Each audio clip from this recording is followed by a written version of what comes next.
abaana bafiiridde mu ssomero mu bitundu by'e Gaba. Omusajja yazze mu ssomero neefuula ng'aleese okusasulira omwana we n'atematema abaana bana ne bafa. Kikangaba ky'amaanyi nnyo era asaasidde nnyo abazadde. Abantu baffe emirundi egimu balowooza abazungu bye bakola bye bituufu, bamanyi okutwala abazungu nga Katonda, naye nga kiva ku dependence okugamba tulowooza abazungu bajja otuwa kino na kiri na kiri. Oluusi bye bakola naffe tubikola ki ne tubikola. Kyenva mulaba nze obadde omubuuza nkikola ntya, nze njigiriza abantu ababudde Bishop James Bukomeko, omulabirizi ow'okutaano ow'Emityana, era nga nawezezza emyaka 6 era nga twabadde n'okwebaza ku Lutikko e Namukozi bwe twakuŋŋaanidde nga tukola emirimu gya Katonda mu myaka egyo 6. Enjiri ebuuliddwa era abantu beeyongedde okudda eri Mukama, ate era beeyongedde n'okukola emirimu gya Katonda eminene ddala. Mu byanjigiriza tukoze omulimu ogwo era amasomero amapya tugaguddewo, kyokka n'okuwagira ago amakadde n'okugagaziya aga primary ne secondary awamu n'ago agasookerwamu abaana ku makanisa gaffe, kubanga tusomesa mu college yaffe abasomesa b'abaana abato.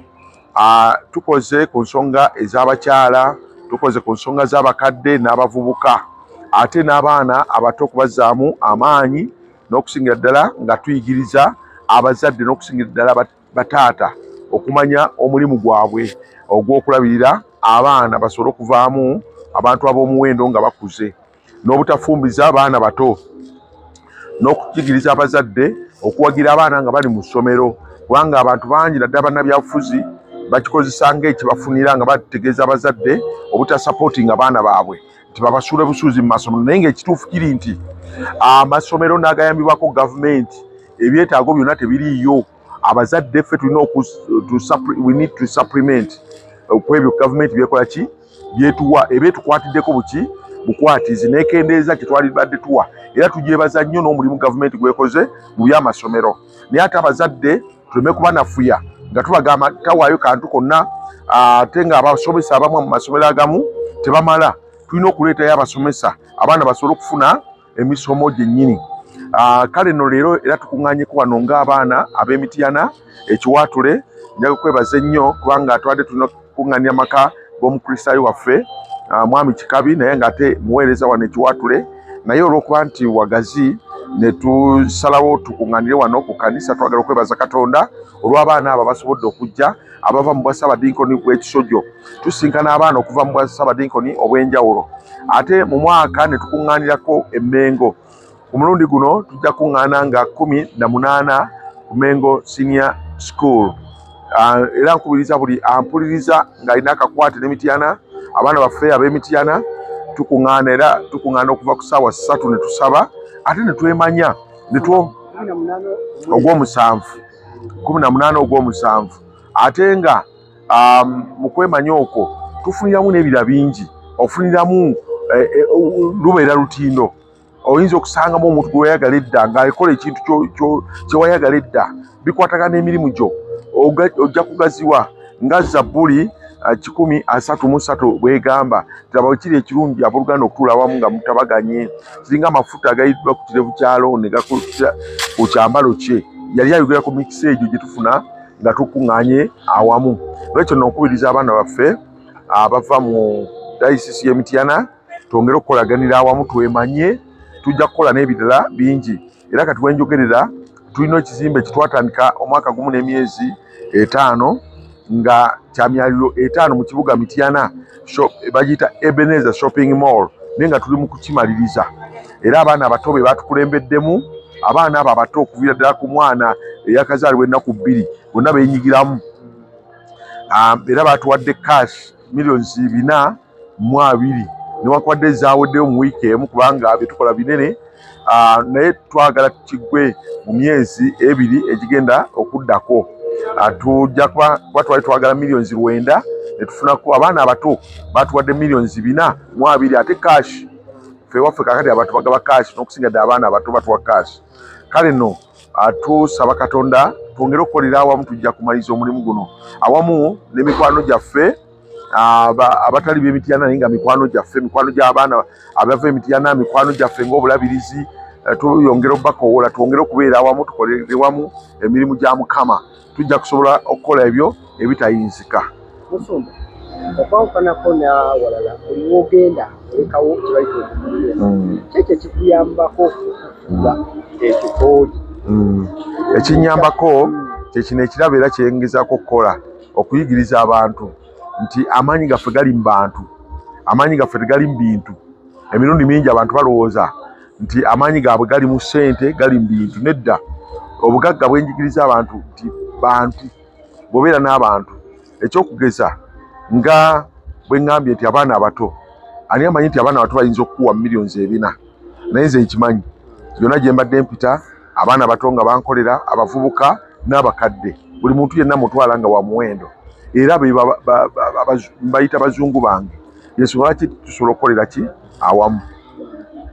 Musumba ensonga nyingi ezigenda mu maaso, naddala ebitabo obuntu obulumulu obuze mu makanisa gaffe, eddiini emu egy'amaggi ennaku z'omwezi 3 ogw'Ebikaaga tugenda kigenda okusinza ebifaananyi.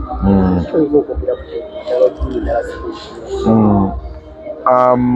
tekisoose kaakano naye tusoma Bayibuli emirembe gyonna abantu bazze nga bava Katonda ne baagala bakole ebyabwe. Oyo Sitaani bw'atyo bw'akola. Sitaani aleeta eddalu mu bantu ne batandika okuteekateekawo okugunjaawo ebintu byonna bye bakola bye baagala, si mulembe guno gwokka, naye ekiva mu ekyo Katonda abonereza emirembe, n'agibonereza okutuusa we gitegeera nti eri Katonda ne badda eri ani? Katonda. Sinyaga kukoola abantu tuleme okukola ebyo ebitakwatagana na njigiriza na Bayibuli. Era mwalabye nga tuli Nigeria nga tugenza okulwanyisa by'ebintu bye bimu, n'osanga ekkanisa n'egamba tujja gatta abakazi n'abakazi, abasajja n'abasajja. Obwo bwe bwonoonefu obujja ku buli mirembe gyonna, tebuzze kaakano, naye buli bwe tukola bwetyo Katonda atubonereza. N'ekyo n'okubiriza abantu ba Katonda tudde eri Mukama, tukole ebyo Bayibuli byegamba. Ebitali bya Bayibuli tobikola, ebitali bya Bayibuli tokola ki? Kubanga omulabe Sitaani naye afuna yejje by'akozesa asobole okulwanyisa ebya Katonda, naye Katonda tawangulwa. Era omuntu yenna ava Katonda tojja kubeera muwanguzi, wabula ojja kugwa bugwi. N'ekyo tudde eri Mukama, tuli mu biro eby'amazuukira, era mbagaliza amazuukira amalungi ag'essanyu gategeeza buwanguzi, kubanga yawangula amagombe. Oyo buli mbeera yonna ebyo bitujja ku Mukama nga tulowooza bigenda okutuyamba, tebijja kutuyamba. Okujja kukunywerera ku Mukama, oyo yafa n'akola ki? N'azuukira n'awangula amagombe. Yajja okutuwanguzisa byonna, si kukyama kugenda wano nawali. Akasembayo ekyo kyogeddeko ekyokubeera nti omukwano gw'ebikujju ebisira tegenda maaso muganga Uganda ng'omusumba obyogerako okubeera bikunaanira nnyo ate mu masinzizo okunaanira abantu ab'ebiteerezo ebyogerako si masinzizo gokka, naye wonna nga wogambye abantu bakuŋŋaana baliyita emize gyonna. Abamu babijja bweru. Abantu baffe emirundi egimu balowooza abazungu bye bakola bye bituufu, bamanyi okutwala abazungu nga Katonda, naye nga kiva ku dependence, okugamba tulowooza abazungu bajja otuwa kino na kiri na kiri. Oluusi bye bakola naffe tubikola ki? Ne tubikola. Kyenva mulaba nze obadde omubuuza nkikola ntya, nze njigiriza abantu aba bulijjo okukola ebintu byabwe, okweyimirizaawo nga todipendize ku kintu kira kyonna. Kubanga otandika okulowooza nti gundi yajja okukuwa kino, byanagamba okukola ojja bikola. N'olwekyo tulina okukozesa ebintu bye tulina. Ne mu kyalo nkubiriza abantu tukozesa ettaka lyaffe, tukozesa ebintu byaffe, tujja kusobola okubeera ab'amaanyi okusinga okukola ki? Okwesigama nga tulowooza obuyambi wano nawali. Tujja kukola ebitali bituufu nga tulowooza nti tujja kuweebwa. Obubaka bwa Easter okusombayo eby'omukristaayo yenna, njagala abantu babeere n'essuubi nga Lukka essuula eya 24 olunyiriri olwokutaano olw'omukaaga. Kyongera okutulaga nti tuteekeddwa okubeera n'essuubi mwani, okubeera n'essuubi mu Katonda oyo eyafa n'azuukira, kubanga baali bagenzi nga baweddemu essuubi nga bamunoonya wano nawali, naye nga taliyo muntu anaakoze eki? Azuukidde. N'olwekyo nno basawo ne bannyabo, ebigambo by'okuzuukira bikulu nnyo. Njagala abantu bongere okubitegeera.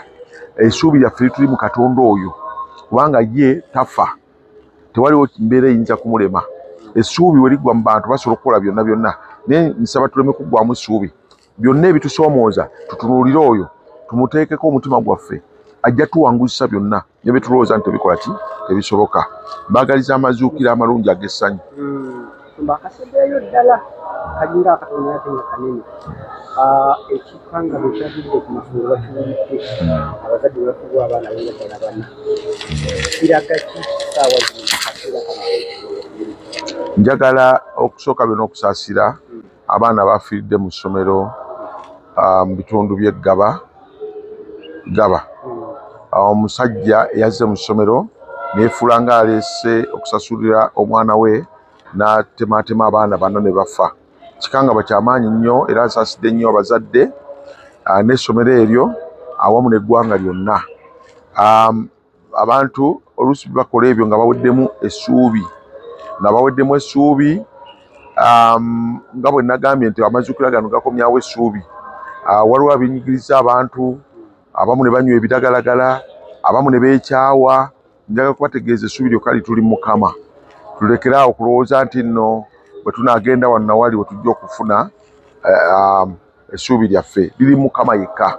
Oluusi abantu banywa ebiragalagala olw'okuggwaamu amaanyi n'essuubi. Abantu bakola emize gyonna olw'okuggwaamu amaanyi naki, naye amazuukira gano gategeeza ssuubi. Njagala abantu tutunye Mukama, kubanga ebintu bingi amaka gazzeemu obutabanguko naye bivuddeko ebyo byonna. Abantu labayo abantu bagobwa ku nguudo ne bakira bukezi ng'ebintu byabwe babisenzeewo. Nze ekyokusenda abantu ku kkubo sinaako omutawaana, naye omutawaana gwange gundi nti abantu tubaleka ne bateeka we tutaagala, ne tubaleka ne babeerawo emyaka n'emyaka, ntuluka tujja tukola ki? Lwaki tetugaana bantu kukola bitaliiyo? Lwaki tetuba na pulaani? N'abajja ne bazimba amayumba gaabwe ne wayita emyaka ne tujja ne tuwa wano lutobazi ne tubasendawo ng'obulamu bwabwe bwonna balutadde awo. Ne tuleka abantu ne batundira awantu we tutaagala batundire, ne tubalekawo okumala emyaka. Oli n'olaba ng'obulamu bwe bwonna buli awo. After some years ne tujja ne tubajjawo ate mu ngeri embi. Abantu bajja kwetta, abantu bajja kwekula byonna. Nolwekyo nsaba gavumenti ne bekikwatako tubeerenga ne plans. Tupulaninge ng'ebitundu byaffe. Tuleke omuntu wazimba wetakkirizibwa temukkiriza kuzimba, temukkiriza kuteekawo ssente ze, temukkiriza muntu yenna kukola kintu kyonna ekitali mu mateeka, nga naye mumanyi nti emyaka 10 oba 15 ate mujja kujja mukimenyewo ng'obulamu bwe bwonna abutadde luddawa abutadde awo. Kijja kuleeta ebizibu bingi nnyo. Kama bena. Nze Venerable Stephen Damulira, Ssaabadikoni w'Ekisojjo mu bulabizi bw'Emityana. Njagala okwebaza Katonda olw'olunaku olwaleero bwe tukuŋŋaanidde ng'abaana abava Ekisojjo ku kkanisa wano Ekiwaatule era mu busumba bw'Ekiwaatule mu bulabirizi buno bw'Emityana. Olwa munnaffe coordinator waffe ow'Oluganda William Frederick Kikabi n'omukyala abali eno ate era nga be bacoordinator baffe aba Kisojjo Mityana diaspora abatukiikirira eno ate era abakumaakuma bannaffe abava mu Ssaabadikoni w'Ekisojjo okucoordinatinga ne Mityana diocese ate era ne Kisojjo archdiaconale. Tubadde n'omukolo mulungi nnyo wano ogw'okumanyagana ate era n'okulaba butya bwe tunakolamu emirimu nga tukola omukago ne bannaffe bano nga tukola emirimu Ekisojjo ne Mityana diocese ate era nga tukolera wamu ne bannaffe ab'Ekiwaatule ate era ne Namirembe diocese. Twebaza olw'abo bonna abazze era twongera okukubiriza bannaffe abatasobodde kujja kubanga olunaku olwaleero lubadde so tricky, lunaku lwa Good Friday olubadde oluzibu ennyo nga bannaffe abamu bateekateeka bakkiridde bagenze mu byalo ate era naye twebaza olw'abo abasobodde okubeerawo era tusabira ne bannaffe abatasobodde kubeerawo naye nga amawulire gano gabadde gabatuuseeko twongera okubakubiriza nga ennaku z'omwezi 18 omwezi gw'omusanvu kati lunaba kutuuka tugenda kuddamu tutuule era twongera okwekubiriza si lwa Mityana diocese yokka naye ate era n'olwa Kisojjo archdiaconale nga tukola emirimu egisitula obusumba ekisitula obusabadikoni ate era n'amakanisa gaffe okutwalira wamu n'obulabirizi. Mukama yeebazibwe. amiina. Kusubscribinga ku Focus TV yange bingi